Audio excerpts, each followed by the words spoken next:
Hello students, welcome to our channel simply mathematical. आज की इस वीडियो में हम सॉल्व करेंगे problem 7 to 10 of exercise 7.10 chapter 7 integrals of class 12th maths. ठीक है, तो एक्सरसाइज 7.10 देखते हैं यहाँ पर क्या है। तो यहाँ पर 10 प्रॉब्लम है। मैंने 1 to 7 प्रॉब्लम 1 to 6 प्रॉब्लम पहले ही सॉल्व किए हैं, तो वो वीडियोस आप चेक कर सकते हो। ठीक है, और अब हम सॉल्व करेंगे प्रॉब्लम 7 to 10। तो प्रॉब्लम 7 क्या है, integral -1 to 1 dx divided by x square plus 2x+5। तो यहाँ पर हमें सब्स्टिट्यूशन मेथड यूज़ करना है। ठीक है, तो वो मेथड यूज़ करके हमें ये प्रॉब्लम सॉल्व करने हैं। तो शुरू करते हैं 7th प्रॉब्लम। तो 7th प्रॉब्लम लिखते हैं पहले।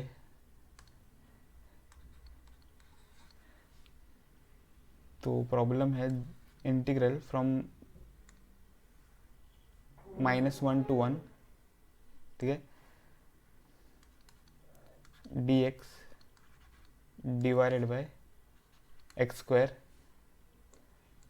फिर +2x+5।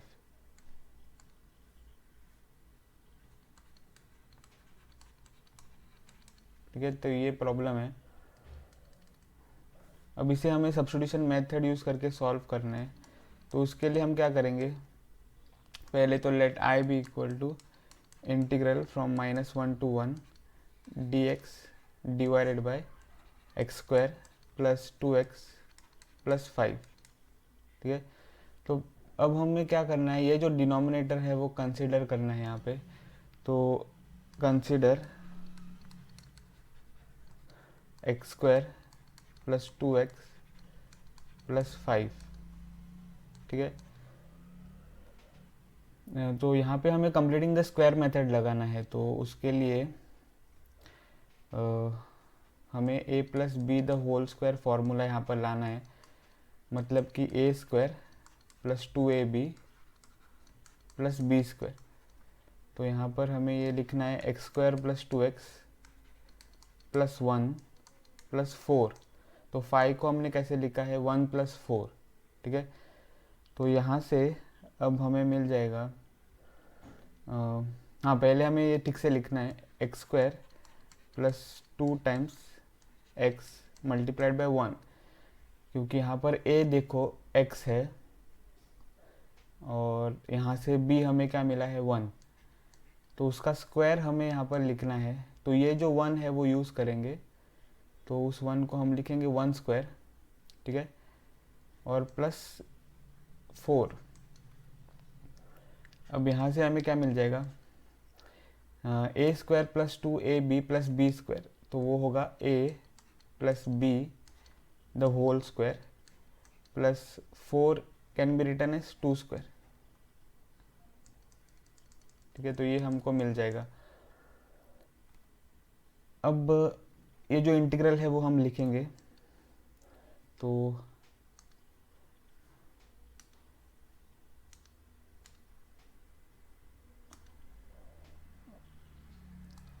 Integral I is equal to -1 to 1 dx फिर डिवाइडेड बाय x+1 प्लस यहाँ पर 2² है, 4 को हम लिखेंगे 2²। यहाँ पर मैंने सिर्फ 2 लिखा था, तो 2² है ये। यहाँ पर सब्स्टिट्यूशन लगाना है। ठीक है, तो यहाँ पर आप देख सकते हो कि यहाँ पर x+1 है।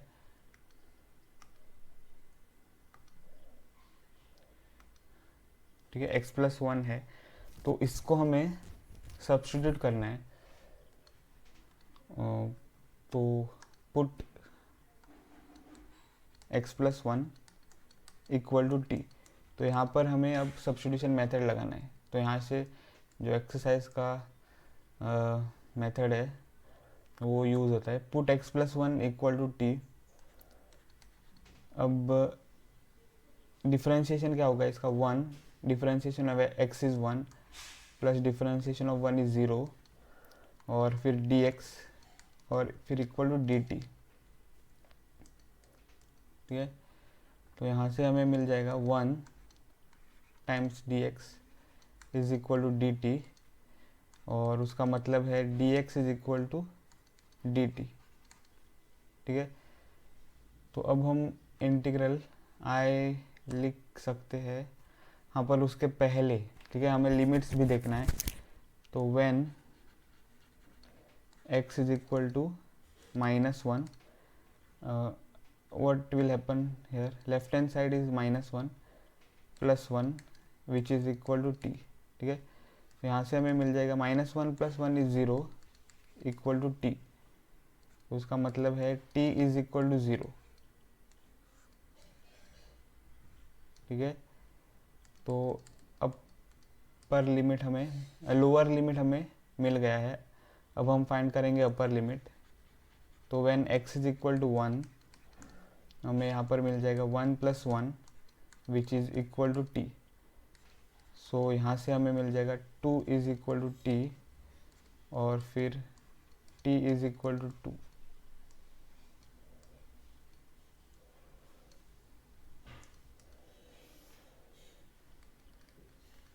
अब हम इंटीग्रल I लिख सकते हैं।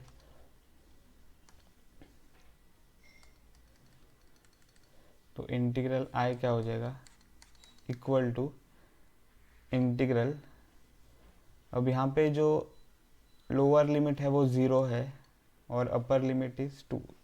तो इंटीग्रल फ्रॉम 0 to 2 और फिर dx क्या बन गया है, dt। तो dt यहाँ पे divided by x plus 1 t है,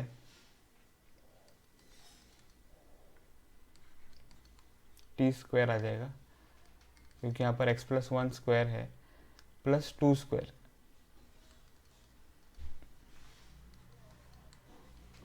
ठीक है, तो यहाँ पे अगर आप इस इंटीग्रल को देखो तो ये इंटीग्रल है integral dx divided by x square plus a square.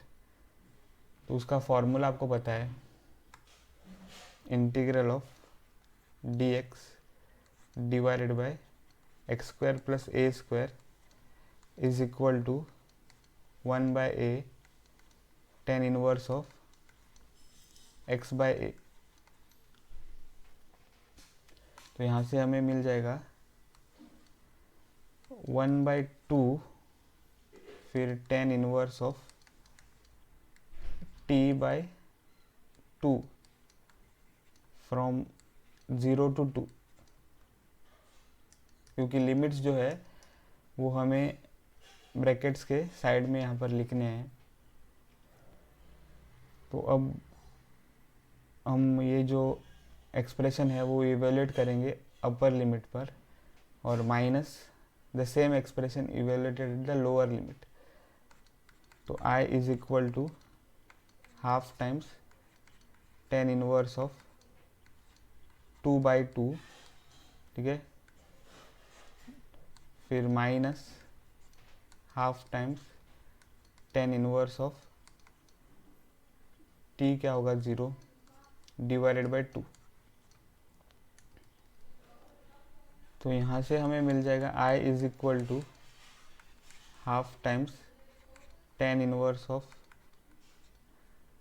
2 और 2 कैंसिल हो जाएगा, हमें मिल जाएगा 1, फिर minus half tan inverse of 0/2 is 0। तो I is equal to half times tan inverse of 1 is π/4। ठीक है, tan inverse of 1 is 45 degrees, in radians it is π/4। अब minus half times tan inverse of 0 is 0। तो यहाँ से हमें मिल जाएगा I is equal to π/2 times 4 is 8 और minus half times 0 is 0। So I is equal to pi by 8। ठीक है, तो ये आंसर हमको मिल जाएगा फॉर प्रॉब्लम नंबर 7। अब हम सॉल्व करेंगे प्रॉब्लम 8। तो प्रॉब्लम 8 यहाँ पर है, और integral from 1 to 2 1 by x minus 1 by 2x square the whole times e raise to 2x dx। ठीक है,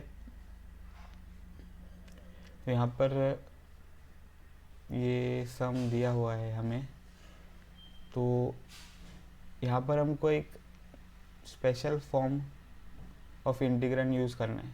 ठीक है, तो देखेंगे ये कैसे सॉल्व करेंगे प्रॉब्लम। तो problem 8 integral from 1 to 2 bracket 1 by x minus 1 by 2x square times e raise to 2x dx।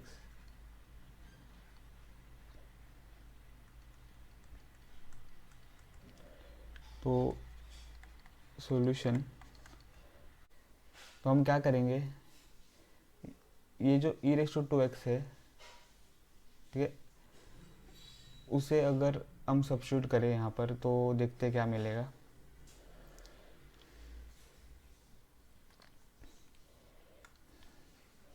तो put e raise to 2x नहीं 2x, तो put 2x equal to u, तो हमें मिल जाएगा 2 times dx is equal to du।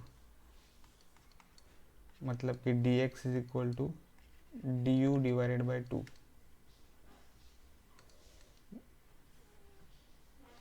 तो अब जो इंटीग्रल है वो क्या बन जाएगा, I1 is equal to integral from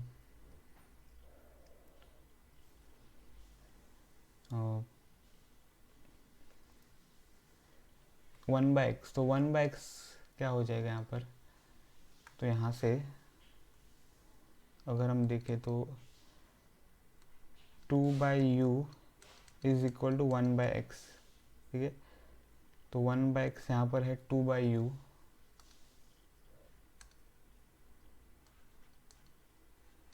फिर माइनस 1 बाय एक्स स्क्वायर क्या होगा यहाँ से, तो 1 बाय एक्स स्क्वायर होगा इसका स्क्वायर। ठीक है, तो 4 divided by u square.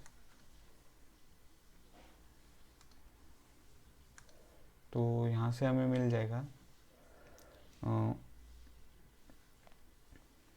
1 by 2 times 4 by u square. ठीक है, times e raise to u. ठीक है, और dx क्या है, du बाई 2। तो यहाँ से हमें मिल जाएगा I1 is equal to integral of 2 by u minus 2 1 जार 2 2 2 जार 4, तो 2 बाई यू स्क्वायर। ठीक है, और e raise to u divided by 2 du। तो I1 is equal to integral from ये जो ब्रैकेट है उनके टर्म से हम अगर 2 कॉमन ले तो 1 by u minus 1 by u square multiplied by 2। ठीक है, फिर e raise to u divided by 2 du। तो यहाँ से हमें मिल जाएगा I1 is equal to integral, अब 2 और 2 यहाँ से कैंसिल हो जाएगा और हमें मिलेगा 1 by u minus 1 by u square e raise to u du। ठीक है।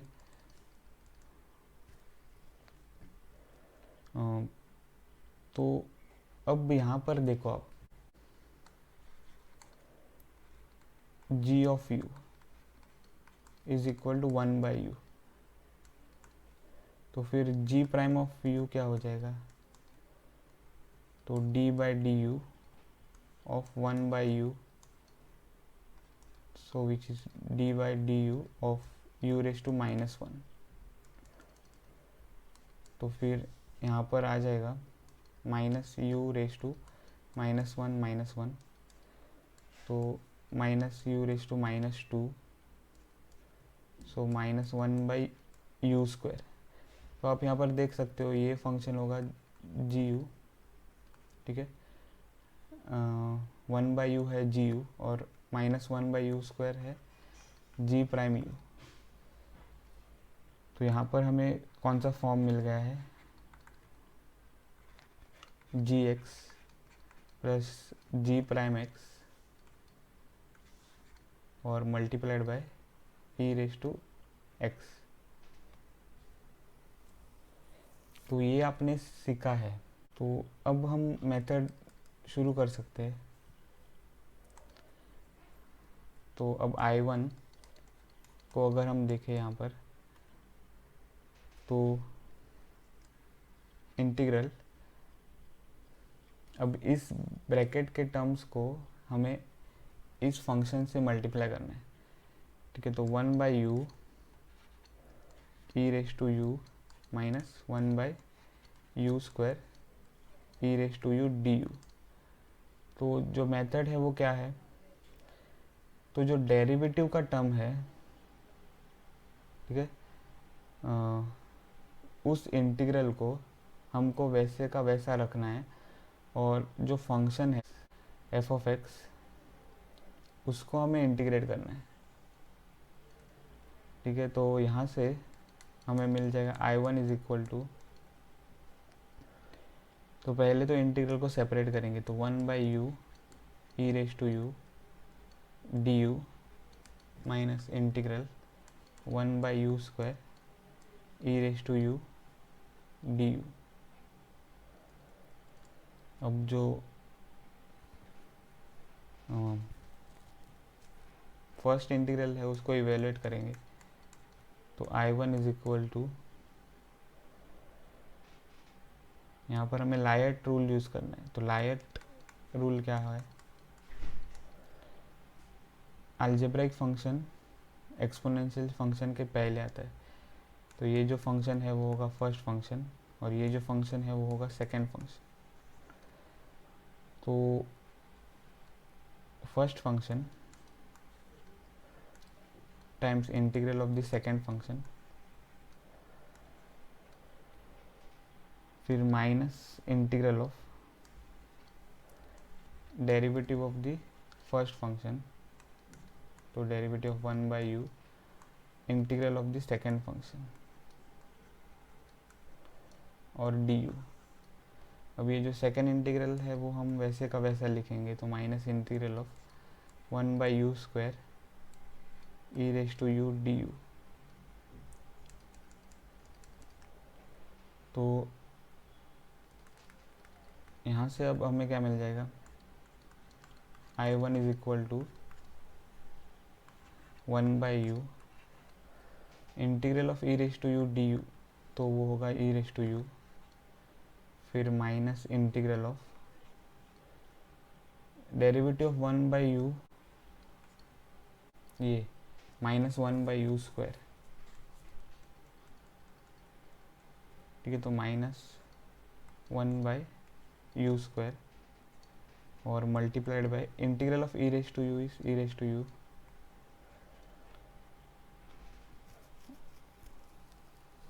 और यहाँ से लास्ट टर्म लिखेंगे minus integral 1/u² e raise to u du। तो अब क्या मिल जाएगा, I1 is equal to e raise to u divided by u minus minus plus integral of e raise to u divided by u² du minus integral of 1/u² e⁻u du। तो यहाँ से हमें क्या मिल जाएगा, I1 इज इक्वल टू, ये जो दो टर्म्स है वो कैंसिल हो जाएंगे, ठीक है, क्योंकि दोनों सेम है, साइंस अपोजिट है। तो सिर्फ क्या बचेगा, e⁻u माइनस u। तो यहाँ पर जो u है वो 2x था, तो u को हमको फिर से सब्स्टिट्यूट करना है। तो u को अगर हम रीसब्स्टिट्यूट करें तो क्या मिल जाएगा, e⁻2x, हाँ u e⁻2x divided by 2x, ठीक है, ऐसे हमें मिलेगा। तो अब हम i का आंसर निकाल सकते हैं। तो i का आंसर क्या होगा, ये था i,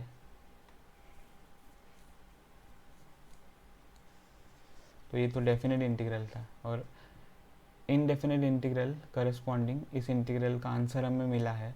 तो अब हम वो आंसर जो है वो इन लिमिट्स के ऊपर इंटीग्रेट करेंगे, ठीक है, इन लिमिट्स के ऊपर इवेल्युएट करेंगे।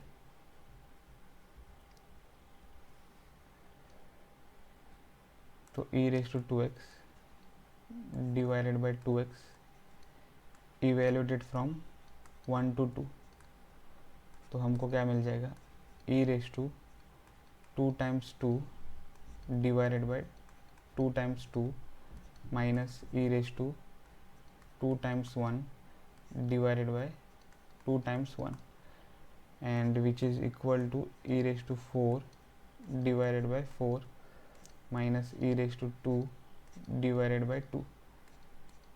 अब हम क्या करेंगे, एलसीएम लेंगे।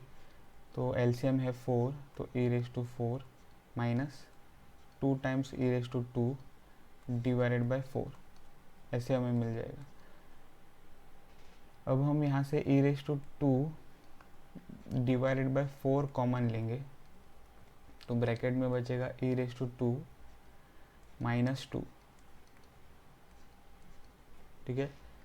तो ये आंसर होगा प्रॉब्लम नंबर 8 का।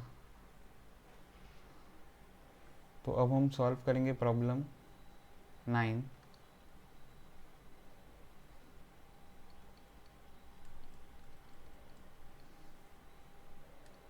तो प्रॉब्लम 9 इज एन MCQ, ठीक है, तो मल्टीपल चॉइस क्वेश्चन है, और 10 भी मल्टीपल चॉइस क्वेश्चन है।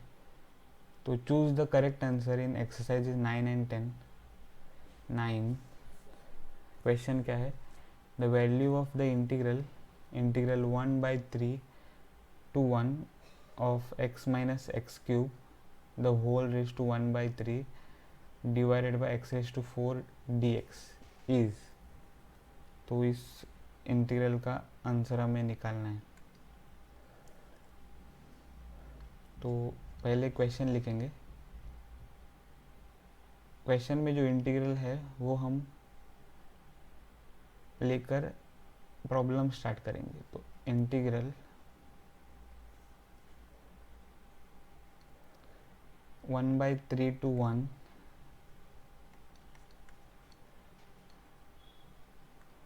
और x minus x cube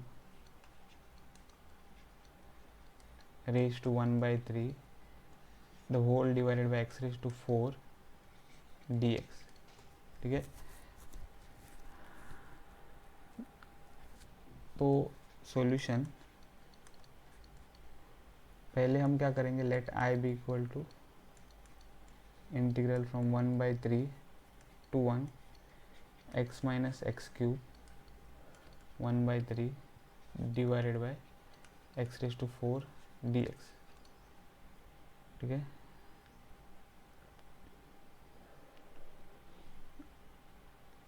सो अगर हम यहाँ पे इस इंटीग्रेंड को देखें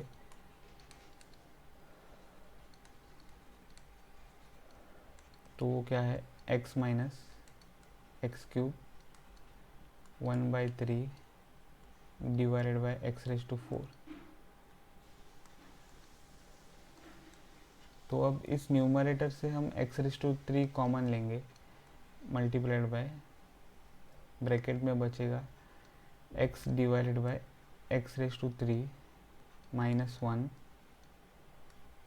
द होल रेज टू 1/3। ठीक है, तो 1/3 जो है वो इन दोनों टर्म्स को रेज्ड है और डिनोमिनेटर है एक्स रेज टू 4। तो हमको अब ये जो पावर है वो दोनों टर्म्स को लगाना है, तो x raise to 3 raise to 1/3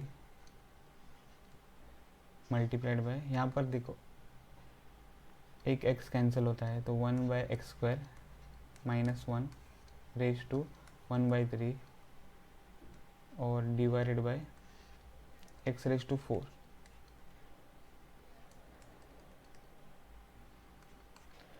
तो यहाँ से 3 और 3 कैंसिल हो जाएगा और हमको x मिल जाएगा, multiplied by 1/x² minus 1 raise to 1/3 the whole divided by x raise to 4, which is equal to, यहाँ पर एक x कैंसिल हो जाएगा और हमको मिलेगा 1/x² minus 1 raise to 1/3 divided by x raise to 3।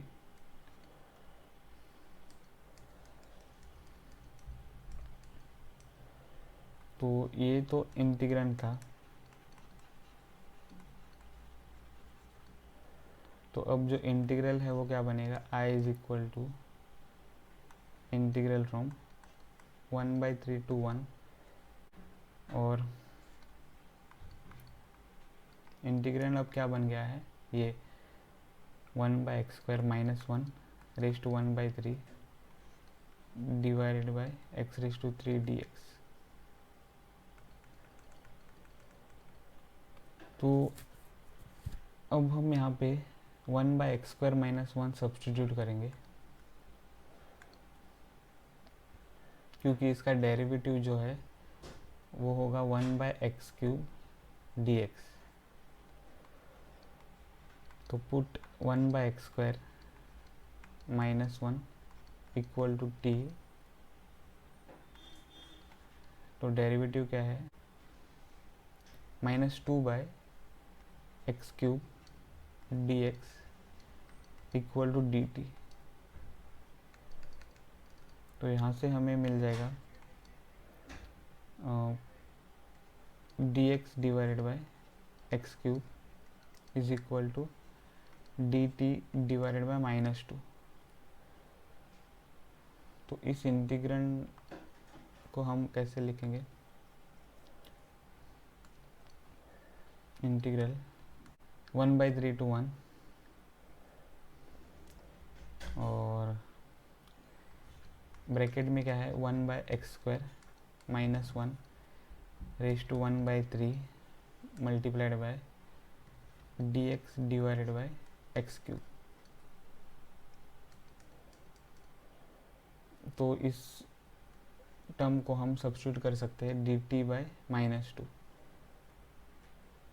अब हमें लिमिट्स भी देखने हैं, तो when x is equal to 1/3 which is the lower limit, 1/3 the whole square minus 1 is equal to t, इस इक्वेशन से। ठीक है, तो हमको अब मिलेगा 1/9 minus 1 is equal to t। तो अब ये जो टर्म है 1/9 वो रेसिप्रोकल होकर इसको मल्टीप्लाई हो जाएगा, तो 9 मिलेगा -1 which is equal to t।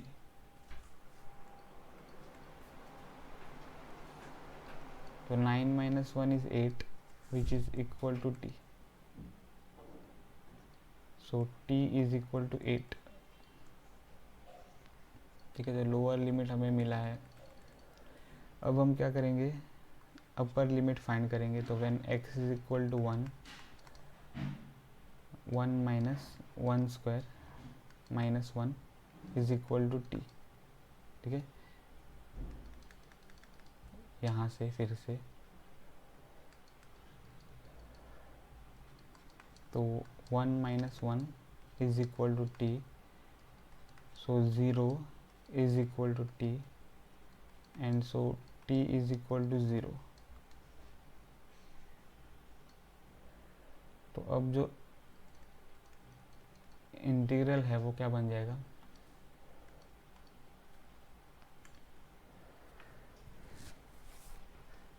I is equal to integral from 8 to 0, क्योंकि लोअर लिमिट 8 है और अपर लिमिट 0 है वेरिएबल t का। अब यहाँ से हमें क्या मिल जाएगा, 1 by x square minus 1 is t, so t raise to 1 by 3 multiplied by dx by x cube is dt by minus 2।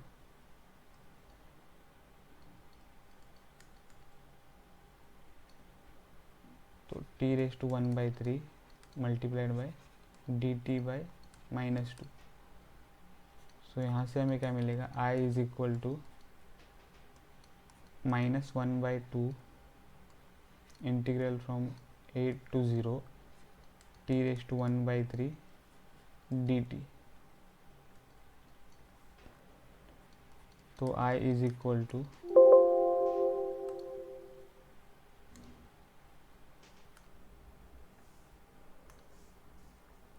I is equal to minus half multiplied by integral of t raise to 1 by 3 क्या होगा, t raise to 1 by 3 plus 1 divided by 1 by 3 plus 1 evaluated from 8 to 0।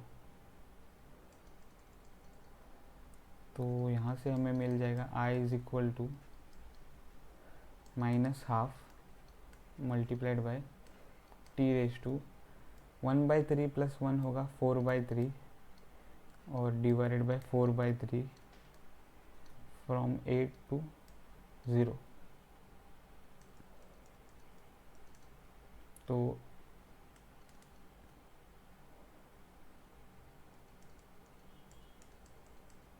यहाँ से हमें मिल जाएगा I is equal to minus half times ये जो number है 4 बाई 3 वो रेसिप्रोकल होकर इसको मल्टीप्लाई हो जाएगा। तो 3 by 4 multiplied by t raise to 4 by 3 from 8 to 0। So हमें मिलेगा I is equal to minus 3 by 8, ठीक है, minus half multiplied by 3 by 4 is minus 3 by 8 और फिर t raise to 4 by 3 from 8 to 0। तो मैंने यहाँ पर ये जो कांस्टेंट है वो कॉमन लिया है इस ब्रैकेट से, क्योंकि अगर हम फॉर्मूला लगाए तो यहाँ पर आ जाएगा 3 by 4 times 0 raise to 4 by 3 minus 3 by 4 multiplied by 8 raise to 4 by 3। तो जो दो 3 बाई 4 है वो मैंने पहले यहाँ पर कॉमन लिए है, ठीक है। तो I is equal to minus 3 by 8 multiplied by 0 raise to 4 by 3 minus 8 raise to 4 by 3।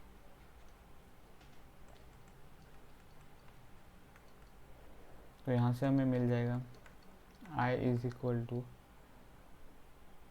Minus 3 by 8 times 0 minus 8 raise to 1 by 3 the whole raise to 4। तो यहाँ से हमें मिल जाएगा I is equal to minus 3 by 8 multiplied by minus 8 raise to 1/3 raise to 4,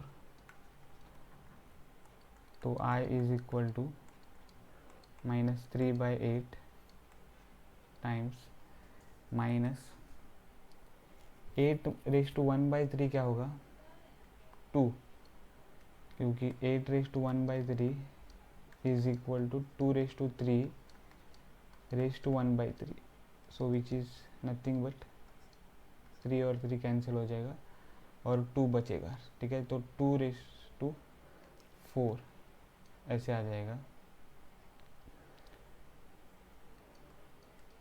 तो यहाँ से हमको क्या मिलेगा, I is equal to minus minus is plus, तो 3/8 multiplied by 2 raise to 4 is 16, तो I इज इक्वल टू 8 1 ज़ार 8, 8 2 ज़ार 16 एंड 3 2 ज़ार 6,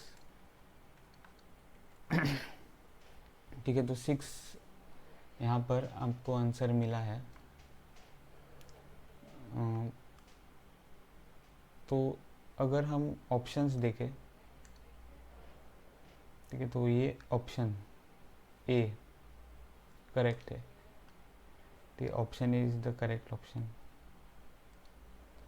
so therefore A is the correct answer। तो प्रॉब्लम 9 हमने सॉल्व किया है। अब हम सॉल्व करेंगे प्रॉब्लम 10।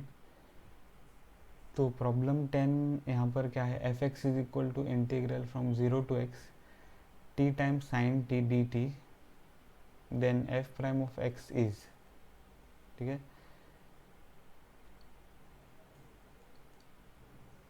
तो 10th प्रॉब्लम क्या है, इंटीग्रल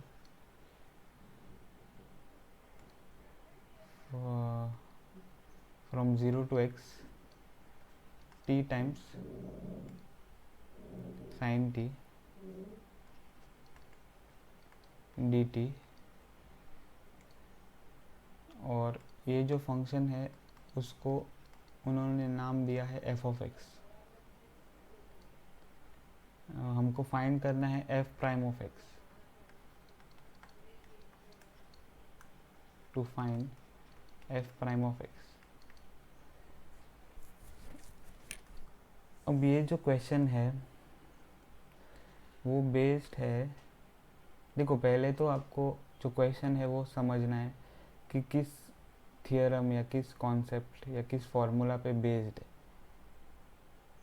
तो ये जो क्वेश्चन है वो बेस्ड है first fundamental theorem of integral calculus, इस थियरम पर, जो कि थियरम नंबर 1 है इस चैप्टर में, ठीक है। तो थियरम नंबर 1 पहले हम रीड करेंगे। देखो ये थियरम नंबर 1 है,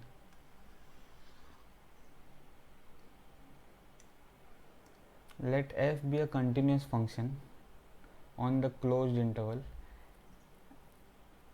a comma b and let ax be the area function, ठीक है।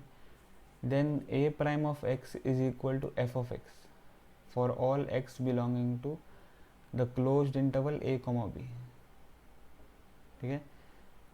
तो अगर आपके पास एक एरिया फंक्शन है और जो एरिया फंक्शन है वो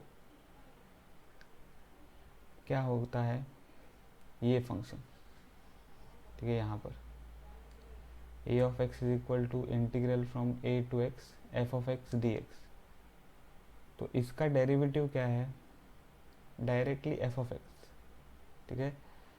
तो सिंपली यहाँ पर f ऑफ x होगा डेरिवेटिव। ये जो a है वो कांस्टेंट है, ठीक है, a इज एनी कांस्टेंट। तो अगर हम यहाँ पर इस फंक्शन को देखें तो ये अब a ऑफ x होगा, ठीक है।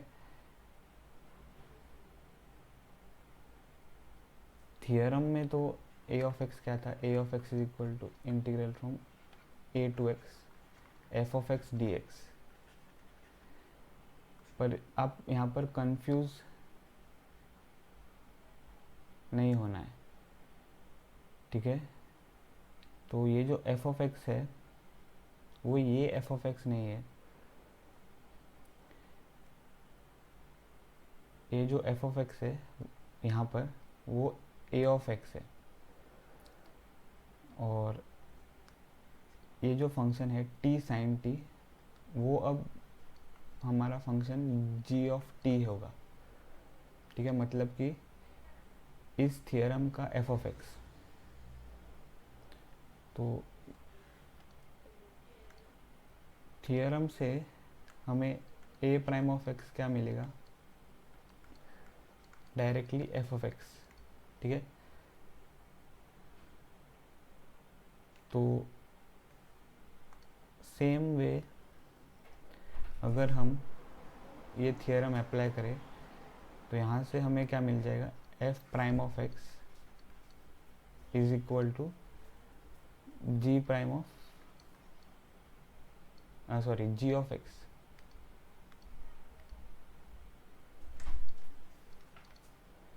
ठीक है। और जी ऑफ एक्स क्या होगा यहाँ से, एक्स टाइम्स साइन एक्स। तो आपको यहाँ पर समझना है कि ये जो वेरिएबल है वो सिर्फ एक वेरिएबल है टी, ठीक है। टी यहाँ पर सिर्फ एक वेरिएबल है, तो वेरिएबल कौन सा भी हो सकता है। तो यहाँ पर अगर हम टी की बजाय एक्स लिखे तो जी ऑफ एक्स क्या होना चाहिए, एक्स टाइम्स साइन एक्स, ठीक है। तो वही हमने यहाँ पर लिखा है। तो अगर हम यहाँ पे ऑप्शंस देखें, ये देखो यहाँ पर जो ऑप्शन है वो करेक्ट ऑप्शन कौन सा है, बी, ठीक है। B is the correct option, ठीक है, एक्स साइन एक्स। तो therefore the correct answer is option B. तो प्रॉब्लम 10 हमने सॉल्व कर दिया है। तो इस वीडियो में बस इतना ही। अगर आपको ये वीडियो पसंद आया हो तो मेरे वीडियो को ज़रूर लाइक करें और मेरे चैनल को सब्सक्राइब करें। मिलता हूँ आपको अगले वीडियो में, तब तक के लिए बाय।